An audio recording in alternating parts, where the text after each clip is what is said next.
many people pray, oh हम तो नाली के कीड़े हैं, हम तो कुछ भी नहीं है. You know, that's false humility. कई लोग जो ऐसी प्रार्थनाएं करते हैं, ये गलत प्रार्थनाएं हैं. I'm saying walking in that consciousness that without Christ I am a failure, but in Christ I am more than a conqueror. Amen. जो मैं कह रहा हूँ वो ये कह रहा हूँ कि इस बात को हमेशा ध्यान में रखते हुए कि बिना यीशु के मैं बेवकूफ हूँ, लेकिन यीशु में मैं जयवंत से भी And बढ़ता if we हूँ. will walk in this consciousness, who will get the glory? और जब हम इस ध्यान में चलेंगे तो हम किसको महिमा देंगे? You know, many people say, oh, brother, you don't know, because I fasted for 40 days, I did this Bible college, then I did this, and then I saved so many people, and it is because of this plan that I have. No, it is not because of that plan you have. It is because of the grace of Lord Jesus Christ. और कई लोग कहते हैं कि भाई तुम्हें नहीं पता मैंने कितने उपवास रखे, मैं बाइबल कॉलेज गया, मैंने एक प्लान बनाया, इतनी आत्माएं बचाई. ये इन सब चीजों से नहीं हुआ प्रभु का काम, लेकिन प्रभु के अनुग्रह की वजह से हुआ. Amen. See, why is Bible saying that He resists the proud? क्यों? बाइबल बताती है कि वो अभिमानियों का विरोध करता है. You know who are the most deceived people on this planet? आप जानते हैं सबसे ज्यादा धोखा खाए हुए लोग कौन है इस दुनिया में? Who say, I am a self-made man. वो लोग जो कहते हैं कि मैं खुद से बना हूँ. Have you heard such people? आप मिले ऐसे They're लोगों always से? bragging how awesome they are. वो जो हमेशा अपनी तारीफें करते I हैं. am a self-made man. ओ मेरे को किसी ने नहीं बनाया, मैं खुद से बना हूँ. No, you are not self-made. You are made by God. आप खुद से नहीं बने, आपको परमेश्वर ने Okay? बनाया. And you came into this planet through your mother. और आप इस दुनिया में आए अपनी माँ के द्वारा. Okay? You are not self-made. When you were young, you needed hands to feed you and to clean you. जब आप छोटे थे जरूरत थी कि कोई आपको खिलाए और आपकी देख रेख करे. When you got older, then also you needed hands to feed you and clean you. They were the hands of Jesus. जब आप बड़े हुए तो भी आपको जरूरत पड़ी उन हाथों की जो आपको संभाल कर रख सके, आपकी देख रेख कर This is सके. the biggest lie. There is nobody who is self-made in this world. ये एक सबसे बड़ा झूठ है, कोई भी खुद से नहीं बना हुआ है. Forget about everything else. बाकी तो सब चीजें भूल जाएं. Every breath that you take is a gift from God. एक एक सांस भी जो आप लेते हैं वो परमेश्वर की तरफ से एक तोहफा You है. know, even if it is a ministry or it is a business or it is anything, the downfall starts when a person says, oh, it is because of me. Look how awesome I am. सेवकाई में, business में, किसी भी चीज में वो गिर रहे हैं, वो सिर्फ इस कारण से होता है जब वो कहते हैं कि देखो मेरी वजह से. See, the journey starts when they have nothing. जब उन्होंने अपनी वो यात्रा शुरू करी तब उनके पास कुछ भी नहीं था. And they completely rely on the grace of God. और वो पूरी तरीके से परमेश्वर के They अनुग्रह say, पर oh निर्भर Lord, थे. please do this for me. और वो कहते थे कि प्रभु तू हमारे लिए ये कर दे. Okay? But when it happens and God blesses them and now they have arrived to a point wherein people see them. और अब जब उनके जीवन में सब कुछ सही सही से होने लगा और अब वो अपने जीवन के एक ऐसे मुकाम पर पहुंच गए जहां पर लोग उन्हें जानते हैं, उन्हें देखते हैं. Then they turn back and see, wow, see how awesome kingdom I have built. और फिर वो पीछे मुड़कर देखते हैं और कहते हैं अरे देखो मैंने कितना अच्छा काम किया. Okay? And the father would be saying from heaven, excuse me? और पिता स्वर्ग से देखता होगा और कहता होगा क्या Really? Did you build it? सच में क्या तुमने किया ये सारा काम? Do you know the biggest sin is pride? आप जानते हैं सबसे बड़ा पाप है अभिमान. It is not homosexuality, it is not fornication, it is not drugs, it is pride. कोई और पाप इतना बड़ा नहीं, व्याभिचार हो, चोरी हो, कुछ भी हो, लेकिन अभिमान सबसे बड़ा पाप है. And the problem is that a person who is homosexual, you can figure it out. A person who is a drug addict, you can figure it out. But pride comes so subtly that you will never know. जब एक व्यक्ति कोई homosexual है या फिर व्याभिचार में है तो आप पता कर सकते हैं, लेकिन जो अभिमान है वो ऐसे चुपचाप से आता है, ऐसे धीरे से आता है कि पता भी नहीं चलता इंसान को. There is a time when maybe a person is financially not sound, he's not able to buy things. एक समय आता है, हो सकता है कि एक व्यक्ति के पास इतना पैसा ना हो कि वो कुछ खरीद सके. Maybe there was a time in your life you were not able to afford even simple things which other people can easily afford. हो सकता है कि आपके जीवन में एक ऐसा समय रहा हो कि जब आपके पास इतने पैसे ना रहे हो कि आप कोई साधारण सी चीज भी खरीद सके. And that was the time you truly depended on God. और वो समय था जब आप परमेश्वर पर पूरी तरीके से निर्भर थे. But now a time has come when He has blessed you and you don't need Him to buy anything and then you don't need Him anymore. और फिर अब परमेश्वर आपके जीवन में एक ऐसे समय को लेकर के आया जहाँ पर उसने आपको इतना दिया कि आप कुछ भी खरीद सकते हैं और अब आपको उसकी जरूरत नहीं, Because you can buy whatever you want. क्योंकि अब आप जो चाहे वो खरीद सकते You don't हैं। want to depend upon him anymore. अब आपको परमेश्वर पर निर्भर रहने की जरूरत नहीं। Do you know that is the biggest form of pride? आप जानते हैं वो सबसे बड़ा अभिमान If है। you think that is not pride, that is pride. अगर आपको लगता है कि नहीं वो अभिमान नहीं, तो ये गलत है, वो अभिमान है। Any place in your life where you think you are self-sufficient without God is a place filled with pride. आपको अपने जीवन में किसी भी क्षेत्र में जहाँ पर आपको ये लगता है कि नहीं प्रभु के बिना मैं ये कर सकता हूँ, तो वो घमंड है। So if you think, I can do this because I have this qualification, यदि आपको ये लगता है कि मैं ये काम को कर सकता हूँ क्योंकि मेरे पास ये काबिलियत है, then you know what? You are doing it in your strength and not in his strength. तो आप उस काम को अपनी क्षमता के अनुसार कर रहे हैं, परमेश्वर की क्षमता से नहीं। Amen? When he tells you to do something, जब परमेश्वर आपको कुछ करने को कहता है, has he asked you to check if you have that strength or not? क्या उसने आपको ये कहा कि जरा चेक तो करो तुम्हारे पास इतनी काबिलियत है भी करने की कि नहीं? If he has asked you to do something, do it. यदि वो आपको कुछ भी करने को कहे, उस काम को करिए। Just obey. सिर्फ आज्ञा को माने और उस काम को करें। I heard a testimony, it is an amazing testimony in a church, wherein Lord told 5 people who were so poor that they were not able to afford their rent, God told them to give $1 million to a church. और मुझे बहुत अच्छी लगी ये गवाही जो मैंने सुनी। एक कलीसिया में 5 बहुत गरीब लोग थे जिनके पास बिल्कुल पैसा नहीं था, लेकिन परमेश्वर ने उनको कहा कि तुम $1 मिलियन जो है वो किसी की सेवकाई में देने को कहा। And they had no money to even pay their rent.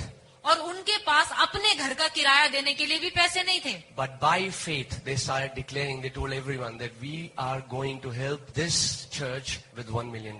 And they had nothing. और उन्होंने वो 5 लोग थे, उन्होंने विश्वास में इस बात को बोलना शुरू किया और उन्होंने कहा कि हम इस कलीसिया को $1 मिलियन देंगे। Within 6 months, God gave them $10 million. और 6 महीने के अंदर परमेश्वर ने उनको $10 million They were not saying, oh, but we don't even have money to pay our rent. That doesn't matter. और उन्होंने कभी भी ये नहीं कहा हम कहाँ से देंगे, हमारे पास तो हमारा किराया देने के लिए भी पैसे नहीं है। The key to grow in the favor of God is when you trust him in every step. He takes you one step and you are trusting in him. And he takes one step and you take one step with him and you are trusting in him and you are giving glory to him and you are thankful. सच्ची नम्रता में चलने का मतलब यही है कि आप पूरी तरीके से परमेश्वर पर निर्भर रहें। जो वो आपको करने को कहता है आप वो करें और पूरी तरीके से उस पर निर्भर रहें और धन्यवाद। Let me tell you, finding humble people is very easy. मैं आपको बता दूं कि नम्र लोगों को ढूंढना बहुत ही आसान है। Not with soft tones, वो लोग नहीं जो बहुत ही मीठा मीठा बोलते हैं, not with sweet voice. वो नहीं जिनकी आवाज बहुत अच्छी है। Humble people are the most thankful people to God.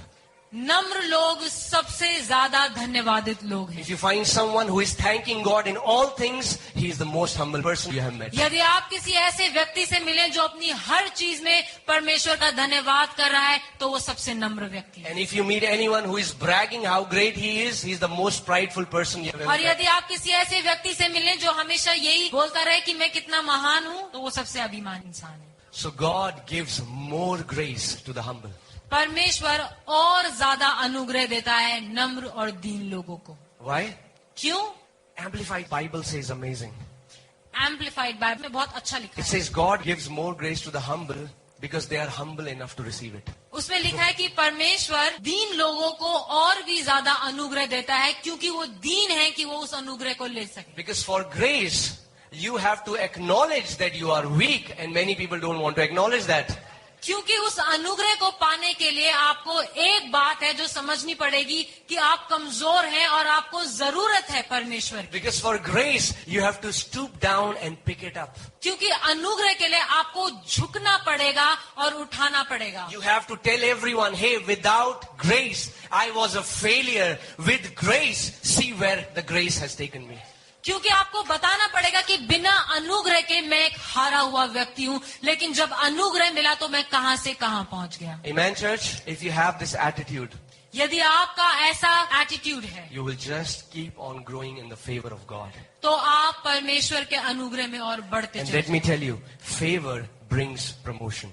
और मैं आपको बता दूं कि यह अनुग्रह तरक्की को लेकर आता है। Favor brings promotion. Paul knew this. Paul says knowledge puffs up. पौलुस को ये बात पता थी, इसीलिए उसने कहा कि जो ज्ञान है वो एक व्यक्ति को एक अभिमानी बना देता है कि मुझे बड़ा ज्ञान So है। many people have heard so many teachers and preachers in YouTube.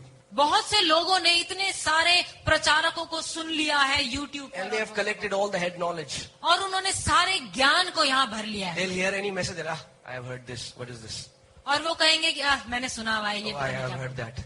वो मैंने ये भी सुना हुआ है। They have not understood that the knowledge they acquired have puffed them up. वो नहीं जानते कि वो ज्ञान जिसको उन्होंने पा लिया है उसने उनको घमंडी बना दिया है। And they have become so pride that now God cannot minister to them through their word, through His word. और वो इतने घमंडी बन चुके हैं अपने उस ज्ञान के कारण कि अब परमेश्वर अपने वचन के द्वारा उनके जीवन में काम नहीं कर सकता, Because they think they already know it all. क्योंकि उनको लगता है कि उन्हें सब कुछ पता है। Let me tell you one thing. मैं आपको एक बात बता दूं, God can speak through a donkey. परमेश्वर एक गधे के द्वारा भी बात कर सकता He है। did and He does. उसने किया है और वो करता भी है, That's what He does. और यही वो करता है। Right? He can teach you things through a small child. वो आपको चीजें सिखा सकता है एक छोटे से बच्चे के द्वारा। He can even teach you things through an unbeliever if you are listening. यदि आप ध्यान से सुन रहे हैं तो एक अविश्वासी के द्वारा भी परमेश्वर आपको सिखा सकता है। Amen? If you have this learning mentality, then He will teach you from everyone. यदि आप ये सोच रखते हैं कि आप सीखना चाहते हैं तो परमेश्वर आपको सिखाएगा। Amen? Now I'm not saying that even take the wrong things that they say, discern it, take the good things that can bless you in your अब मैं life. ये नहीं कह रहा कि आप सब बातें लें, लेकिन आप परखें जो सही है उसी ज्ञान को और उन्हीं बातों को अपनाएं। Amen? So church, do you want to grow in the grace of God? क्या आप परमेश्वर के अनुग्रह में बढ़ना चाहते हैं? Because He gives more grace to the humble. क्योंकि वो नम्र और दीन लोगों को और If you will just understand what Jesus has done on the cross, believe me, 24 hours you will be thanking Him. यदि आप सिर्फ ये समझ जाएं कि यीशु ने आपके लिए क्रूस पर क्या किया, आप हर समय परमेश्वर का धन्यवाद करें। He says He gives more grace and there is no limit to that grace. लिखा है कि वो और ज्यादा अनुग्रह देता है नम्र और दीन लोगों को, और उस अनुग्रह की कोई सीमा नहीं। The more you depend upon Him, the more He will exalt you. जितना ज्यादा आप उस पर निर्भर रहेंगे उतना ज्यादा परमेश्वर But आपको। Bible says the person more he will exalt himself, लेकिन बाइबल बताती है कि जो व्यक्ति अपने आप को ज्यादा उठाएगा he will be brought down. उसको परमेश्वर नीचे ले आएगा। I don't think that God would deliberately bring him down, but I think God would just remove His hand of grace. He will automatically come down because it was God who was bringing him up. मैं विश्वास करता हूँ कि ऐसा नहीं कि प्रभु उसे हटा लेगा, लेकिन प्रभु अनुग्रह का वो हाथ उस पर से हटा लेगा, और जब अनुग्रह का वो हाथ हट जाएगा तो वो अपने आप ही नीचे Okay, होगा। I'm not saying that God will leave you, will forsake you. Please don't go into that doctrine. मैं What I'm ये saying नहीं is, कह रहा हूँ कि प्रभु आपको छोड़ देगा। when a person thinks he's self-sufficient, जब एक व्यक्ति ऐसा सोचता है कि मैं खुद से कर सकता हूँ, then even if God wants to, He cannot work through him because he has so much of I. जब एक व्यक्ति ऐसा सोचता है कि मैं खुद से कर सकता हूँ, इसका मतलब वो कह रहा है कि प्रभु की जरूरत नहीं है, और फिर प्रभु चाहते हुए भी उसके जीवन से वो काम नहीं कर सकता। Amen? Because God works through faith. क्योंकि परमेश्वर विश्वास के द्वारा काम करता है। Amen? Even we enter into grace through faith. यहाँ तक कि अनुग्रह में भी हम प्रवेश कैसे करते हैं? विश्वास के द्वारा। The more you depend upon Him, जितना ज्यादा आप परमेश्वर पर निर्भर होते हैं, the more He's going to lift you up. उतना ज्यादा ही वो आपको और ऊंचा उठाएगा। The more you are thankful, जितना ज्यादा आप धन्यवादित हैं, the more favor will increase in your life. उतना ज्यादा अनुग्रह आपके जीवन में बढ़ता चला जाएगा। Amen? And God will always pick the weakest और परमेश्वर हमेशा जो सबसे निर्बल और सबसे कमजोर है उसको उठाएगा, and He makes them the strongest. और वो उनको सबसे Balwant ठहराएगा। Because the weakest cannot boast that they are something. क्योंकि जो निर्बल है वो कभी भी इस बात पर घमंड नहीं कर सकता कि मैं बड़ा ही निर्बल हूँ, And becomes the perfect vessel to be exalted. और वो निर्बल व्यक्ति सबसे बढ़िया ऐसा पात्र बनेगा जो परमेश्वर को महिमा देगा। Now, I never used to understand about Paul, the grace that he had. But today morning, Lord told me one thing. और मैं कभी भी नहीं समझ पाया पौलुस पर जो अनुग्रह था उसको, लेकिन परमेश्वर ने आज मुझे बताया। He was such an amazing apostle, wrote 1/3 of the New Covenant. पौलुस एक बहुत ही अच्छा प्रेरित था और उसने नए नियम का 1/3 भाग लिखा है। You know what happened with Paul? आप जानते हैं पौलुस के साथ क्या हुआ? Even when he was a scholar, जब वो एक बहुत ही ज्ञानी व्यक्ति था, Philippians chapter 3, you can read from verses 7. Paul says that I was a true Hebrew. फिलिपियो 3 में आप पढ़ सकते हैं, पौलुस ने कहा कि मैं एक सच्चा इब्रानी, He was obeying all the commandments. और वो सारे नियमों का पालन करता था, And he had so much to boast about. और उसके पास इतना कुछ था, उसने इतना कुछ किया था कि वो उसमें घमंड कर सकता था। He was circumcised on the 8th day. उसका खतना हुआ 8वें दिन पे। He obeyed all the law, was very jealous for God. वो परमेश्वर के लिए जलन रखने वाला व्यक्ति था और उसने सारे नियमों का पालन भी Not किया। only that, he was a great scholar. और सिर्फ यही नहीं, वो एक बहुत ही ज्ञानी व्यक्ति भी था। He had so much to boast about. उसके पास इतना कुछ था कि वो अपनी खूब तारीफ कर सकता या घमंड कर सकता था। But he says, I consider all as dung before Jesus. लेकिन उसने कहा कि मैं यीशु मसीह के सामने इन सब बातों को तुच्छ समझता हूँ। Although he was strong in flesh, he became weak. हालांकि वो शारीरिक रूप से बहुत ही बलवंत था, लेकिन फिर भी अपने आप को Are कमजोर you getting था। it, church? आप समझ रहे हैं? He could have boasted so many things, वो घमंड कर सकता था इतनी सारी बातों पर, but he chose not to. लेकिन उसने चुना कि वो ना करे, And said, I am the least of apostles. और उसने कहा कि मैं सब प्रेरितों में से सबसे छोटा हूँ। When he removed all his self-sufficiency, the grace of God came upon him. जब उसने अपने अंदर से वो सारे मैं को हटाया, इस धारणा को हटाया कि मैं खुद से कर सकता हूँ, तब परमेश्वर का Okay, अनुग्रह can उस you पर put उतरा। up Philippians 3? We'll read from verses 7. फिलिपियो 3:7 को हम पढ़ेंगे। परंतु जो जो बातें मेरे लाभ की थी, उन्हीं को मैंने मसीह के कारण हानि समझ लिया है। वरन मैं अपने प्रभु यीशु मसीह की पहचान की उत्तमता के कारण सब बातों को हानि समझता हूँ, जिसके कारण मैंने सब वस्तुओं की हानि उठाई और उन्हें कूड़ा समझता हूँ, जिससे मैं मसीह को प्राप्त करूँ। The most precious doctorate degree. He was a Hebrew from the tribe of Benjamin. He says, I consider it as trash. और वो कहता है कि मैं जो बिन्यामिन गोत्र का इब्रानी व्यक्ति हूँ, मैं उन सब बातों को, इस बात को कि मैं एक बहुत ही ज्ञानी व्यक्ति हूँ, इन सबको मैं एक कूड़े की तरह Says, समझता हूँ। before Jesus, I consider it as trash. वो कहता है कि यीशु मसीह के सामने मैं इन सब बातों को कूड़ा समझता The most intellectual, the most religious person gave it all for Christ. वो जो सबसे ज्यादा ज्ञानी व्यक्ति था, उसने सब कुछ अपना दे दिया यीशु मसीह के And सामने। even though he was strong in flesh, he became weak. And when he became weak, the grace of God came and made him strong in the spirit. और वो व्यक्ति जो शारीरिक रूप से इतना बलवान था, जो परमेश्वर के सामने इतना निर्बल बन गया, परमेश्वर का अनुग्रह उस पर आया और आत्मिक रूप से वो इतना बलवंत ठहरा। See, maybe in flesh you have something to boast about. हो सकता है कि शारीरिक रूप में आपके पास कुछ हो जिसमें आप बहुत ही घमंड कर सकें। Maybe you are a CEO or you are a big title or you are something. हो सकता है कि आप किसी कंपनी में बड़े सीईओ हो या आप कोई बड़ी ओहदे वाले व्यक्ति Maybe हो। you have so much of Bible knowledge that you boast about that. हो सकता है कि आपके पास बहुत सा बाइबल का ज्ञान हो जिसके बारे में आप घमंड कर सकते हैं। But Paul says, before Jesus, I consider everything that I can boast in as trash. लेकिन पौलुस कहता है कि यीशु मसीह के सामने वो सारी बातें जिन पर मैं घमंड कर सकता था, उन सबको मैंने कूड़ा समझा। Okay, next verse. और उसमें पाया जाऊं, ना कि अपनी उस धार्मिकता के साथ जो व्यवस्था से है, वरन उस धार्मिकता के साथ जो मसीह पर विश्वास करने के कारण है और परमेश्वर की ओर से विश्वास करने पर मिलती है। Amen.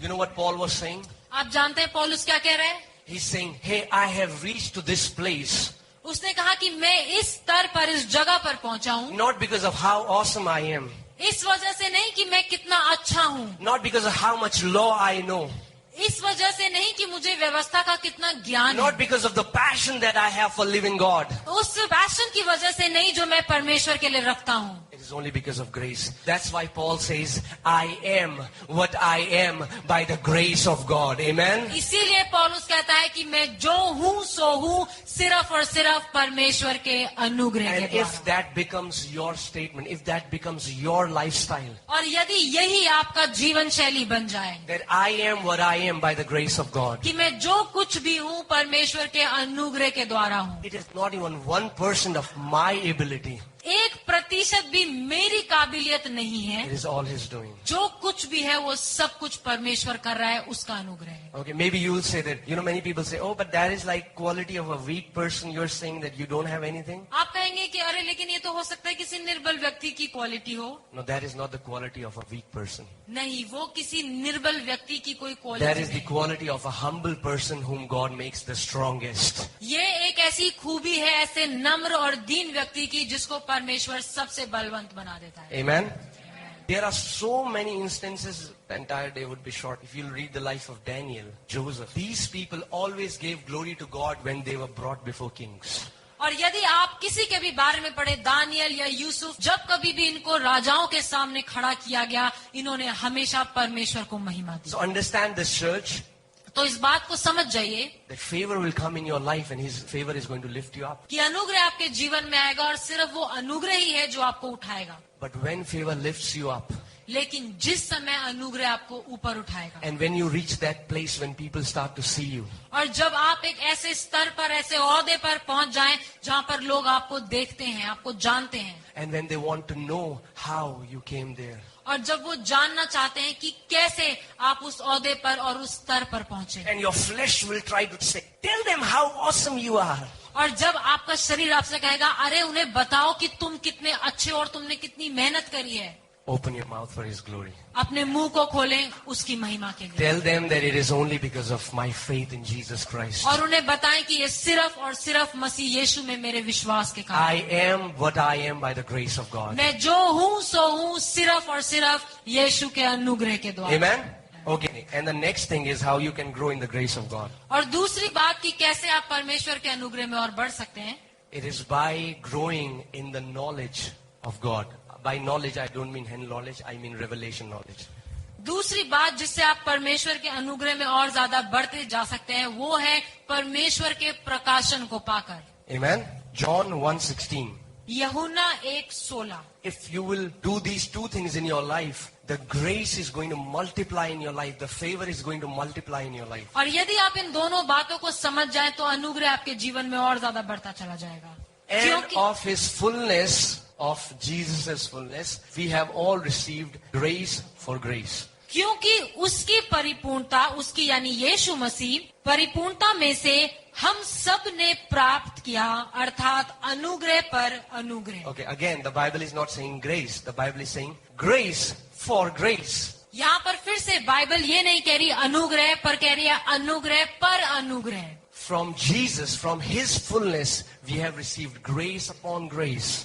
यीशु की परिपूर्णता में से हमें मिला अनुग्रह पर अनुग्रह। The more you have revelation of who Jesus Christ is, automatically grace is going to increase in your life. जितने ज्यादा आपको इस बात का प्रकाशन होगा कि यीशु कौन है, उतना ज्यादा आप उस अनुग्रह में बढ़ते चले That's जाएंगे। why Paul says, when I have come to you, I know nothing else. He says, I put all the knowledge aside. I just know Christ and Him crucified. That's it. इसीलिए पौलुस कहता है कि जब मैं तुम्हारे पास आता हूँ तो मैं कुछ नहीं जानता, जिसका मतलब मैं अपने सारे ज्ञान को एक तरफ रखता हूँ और तुम्हारे पास आता हूँ और प्रचार करता हूँ यीशु का, और यीशु जो क्रूस पर चढ़ा। Amen, church?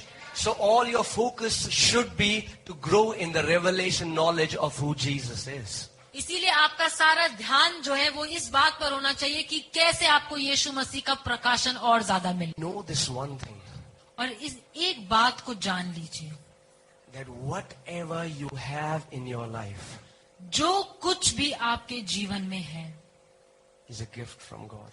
वो परमेश्वर की तरफ से एक तोहफा है। If you think that you have no reasons to thank God for, यदि आपको लगता है कि आपके पास कोई कारण ही नहीं जिससे कि आप परमेश्वर का धन्यवाद करें, then thank Him for the breaths that you're taking. तो फिर आप उन सांसों के लिए धन्यवाद करिए जो परमेश्वर ने आपको दिए हैं। Church, make it your lifestyle to live in thankfulness. आप इसको अपना जीवन बना लीजिए कि आप जीवन भर हर समय उस परमेश्वर का धन्यवाद करते हैं। Know this, that you are stewards. You don't own anything in your life. जान लीजिए इस बात को कि आपका अपना कुछ भी नहीं है, सब कुछ आपको दिया गया है मुफ्त में। Your wife is not yours. आपकी पत्नी आपकी अपनी नहीं It है, belongs to the Lord first. वो पहले प्रभु की है। Your children are not yours. आपके बच्चे आपके नहीं They हैं, belong to Lord first. वो पहले प्रभु के हैं। The car that you drive, the house that you live, the money that you have, it all belongs to the Lord. वो कार जो आप चलाते हैं, वो घर, वो बिजनेस, जो कुछ भी आपके पास है, वो पहले प्रभु का है, फिर आपका है। This new birth that you experience ये नया जन्म जिसका आपने अनुभव किया है, is a gift from God. ये परमेश्वर की ओर से एक तोहफा है। Whatever you have is a gift from God. जो कुछ भी आपके पास है, वो परमेश्वर की ओर से एक तोहफा है। And it was not given because of how good you are. और वो आपको इसीलिए नहीं दिया गया कि आप कितने अच्छे हैं, It was given to you because God loves you. वो आपको इसीलिए दिया गया क्योंकि प्रभु आपसे प्रेम करता है। Let us live in this revelation आइए हम इस प्रकाशन में जिए that whatever belongs to me is not mine, but it is Lord's. इस प्रकाशन में जिए कि जो कुछ भी हमारे पास है वो हमारा नहीं पर परमेश्वर। And because it belongs to Lord, all the glory belongs to Him. और क्योंकि जो कुछ हमारे पास है वो सारा प्रभु का है, तो सारी महिमा भी प्रभु की So है। when He tells you to help someone, please help. तो जब वो आपसे कहे कि आप किसी की मदद करें, तो आप मदद करें। Let us truly thank Him today. आज हम सच में सच्चे मन से उसका धन्यवाद करें। And if we take pride in our knowledge, in our giftings, in our talents, let us keep them aside and let us consider them trash. और आज यदि हम घमंड करते हैं अपने ज्ञान पर, अपने टैलेंट पर, तो होने दीजिए कि आप उन सबको एक तरफ रख दें। If you have plans, oh, this is the plan how this thing can work. This is the plan how a business should run. This is the plan how church should run. Keep it aside. और यदि आपके पास कोई योजना है कि इस तरीके से चर्च चलना चाहिए या इस तरीके से बिजनेस चलना चाहिए, तो उस योजना को एक तरफ रख दीजिए। You tell Him, Lord, you run it as you want to run it. और आप कहें कि प्रभु जैसा तू इसको चलाना चाहता है, तू वैसे इसको चला। Lord, run my life as you want to run it. प्रभु तू मेरे जीवन को वैसे चला जैसे तू चलाना चाहता है। Not my plans, Lord, but may your plans succeed in my life. प्रभु मेरे जीवन में मेरी योजनाएं नहीं, पर तेरी योजनाएं पूरी हो। Your perfect plans, Father. तेरी सिद्ध योजना, Your perfect plans, Daddy. तेरी सिद्ध योजना पिता। Because I know that you have plans for each one of us. क्योंकि प्रभु हम जानते हैं कि हम में से हर एक के लिए प्रभु तेरे पास योजनाएं हैं। Plans to prosper us and not to harm us. ऐसी योजनाएं परमेश्वर जो हमारे भलाई के लिए है, हमारी बुराई के लिए नहीं। And Lord, as you pour out grace, more grace in our lives, और जैसे परमेश्वर तू और ज्यादा अनुग्रह उंडेले हमारे जीवन में, I pray that we will have the eyes to see it. कि होने दे। मैं प्रार्थना करता हूँ प्रभु कि हमें वो आंखें दे कि हम उस अनुग्रह को देख And सकें। we will know that this promotion has not come because of our ability. It has come because of your grace. और होने दे परमेश्वर कि हम इस बात को जान जाएं कि ये तरक्की जो हमारे जीवन में आई है, वो हमारी काबिलियत की वजह से नहीं, पर तेरे अनुग्रह की वजह से आई है। Church, if there is anything in your life that you boast apart from Jesus, let us keep it aside and consider it as trash. यीशु मसीह के अलावा यदि कोई भी ऐसी चीज है जिसमें कि आप घमंड करते हैं, तो उसे यीशु के सामने कूड़ा समझें। Your degrees, your knowledge, आपकी पढ़ाई लिखाई, आपका ज्ञान, आपकी डिग्रीज, जो कुछ भी, anything that makes you boast before people, ऐसा कुछ भी जिससे कि आप औरों के सामने घमंड करते हैं, let us consider it trash today. होने दीजिए कि आज के दिन हम परमेश्वर के सामने उसे बेकार का समझें। The only thing in which we are going to boast in our life is Jesus Christ and nothing else. सिर्फ एक ही चीज जिसके बारे में हम घमंड करेंगे, वो है प्रभु यीशु मसीह। There is only one thing that will say that whatever happened to us, it happened because of Him. कि हम ये कहें कि जो कुछ भी हमारे साथ हुआ, वो हुआ परमेश्वर की वजह से। We thank you, Father.